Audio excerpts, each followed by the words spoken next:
untuk menguji otentik tidaknya pengalaman keagamaan, serius tidaknya pengalaman keagamaan, apakah itu hanya pengalaman sambil lalu atau pengalaman agama yang sejati, ada beberapa parameter. Ujiannya pengalaman keagamaan itu ada 3. Yang pertama adalah immediate luminousness, pencerahan yang langsung. Jadi yang pertama ini yang dibahas adalah apakah pengalaman itu mencerahkan kita. Jadi ketika kita menjalani agama, ketika kita mengalami agama, tanyakan apakah pengalaman itu mencerahkan kita. Mencerahkan itu kalau dalam sains namanya momen eureka. Momen eureka itu ya momen ketika ini ternyata yang benar. Ada momen ahnya. Ini ternyata yang baik. Itu namanya immediate luminousness. Ada pencerahan, ada iluminasi.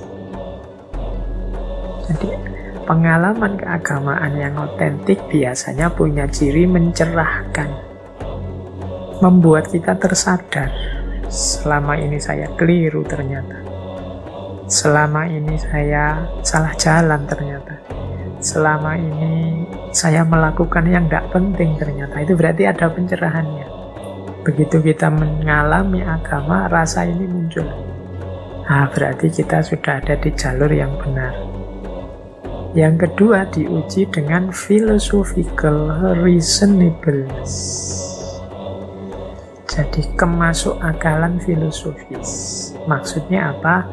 Yaitu apakah pengalaman tersebut dapat dipahami? Ini juga perlu ditanyakan. Karena kalau tidak dapat dipahami, ya tidak mungkin kita pencerahan tadi. Tidak bisa dijelaskan secara rasional. Berarti nanti tidak bisa operatif dalam hidup kita. Harus dia bisa dipahami. Oh iya, saya mengalami damai waktu saya sholat malam itu. Kenapa damai? Karena saat sholat malam saya merasa dekat sekali dengan Allah. Rasanya semua urusan dunia itu sudah tidak penting lagi. Berarti pengalamannya bisa dipahami. Namanya philosophical reasonableness. Ini nanti jadi jembatan apakah pengalaman itu bisa diterjemahkan untuk memperbaiki hidup kita atau tidak. Karena banyak pengalaman yang enak sih, nikmat sih, asyik sih, tapi karena tidak bisa dipahami terus tidak membuat hidup kita lebih baik. Nah, ini parameter yang ketiga, moral helpfulness. Pertanyaannya, apakah pengalaman itu membuat hidup kita lebih baik? Nah, 3 pertanyaan ini silahkan teman-teman tanyakan pada diri sendiri. Yang sedang mengalami agama, apakah keberagamaan yang kita jalankan itu mencerahkan? Apakah dapat dipahami? Apakah membuat hidup lebih baik?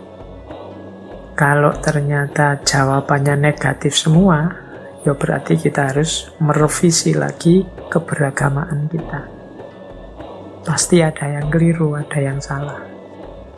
Jadi eman-eman kalau keliru karena efeknya bagus. Pengalaman beragama itu menyediakan makna hidup, membuahkan ketenangan, menghasilkan keberdayaan diri, bisa sebagai jalan keluar dan idealisme.